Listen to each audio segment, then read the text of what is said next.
3 mikrorayon viloyat prokuraturasining orqasida joylashgan 5 etajli uyimizni birinchi etajda bo'lgan 5 xonali uyimizni obzorga kelganmiz. Kirib kelish qismlarimiz mana shunaqa chiroyli qilib eshiklar qo'yilgan ekan. Kirganimizda chap tomonda detskiy xonamiz keladi. Isitish radiatorlari o'rnatilgan ekan. Remontlari ham jidka bo'y qilingan ekan. Uyimizga e'tibor qaratasizlar, bu polli uy hisoblanadi.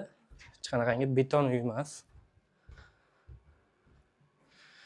Bu kirganimizda to'g'ridagi mehmonxonamiz bo'ladi. Bu yoqda konditsionerlari o'rnatilgan ekan. Bu yoqda ham aboy qilingan. Remontlari chiroyli holatda turibdi. Xo'p, oshxonaga o'tishimizda bu yoqda o'zini mana shunaqangi hojatxonasi bor ekan. Bu yoqda esa proyekt bo'yicha bu oshxonamiz. Oshxonamizda agar balkonga to'liq ko'chirsanglar, bu yoqda o'zi yana bitta xona bo'ladi. O'zi 6 xonali uy bo'ladi. Hovlida bo'lib qoladi. Bu yoq balkonimiz 570 ga 220. Bu yoqda e'tibor qaratasizlar, isitish radiatorlari ham bor ekan. Bu yoqda tapchanimizning tagida o'zini podval qismi ham bor ekan. Bemalol ichiga mayda-chuyda narsalarni solib qo'ysanglar bo'ladi.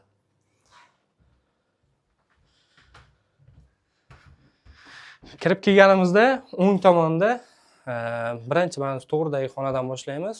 Bu yoq detskiy xona ekan. Xonalari ozgina kichkinaroq bu xonalari, katta xonalari ham bor. Eng asosiysi derazalar akfa bo'lgan hammasi.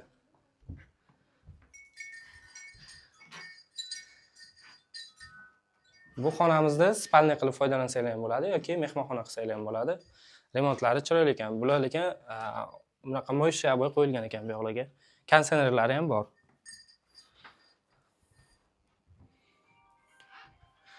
Buni yonida sanuzeli.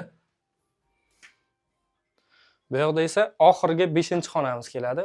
5-xonamiz ham mana shunaqa kichkinagina xona ekan. Bu yoqda esa o'zini mana shunaqa tashqaridan kiradigan joylari bor ekan. Bemalol bog'dorchilik qilsanglar bo'ladi.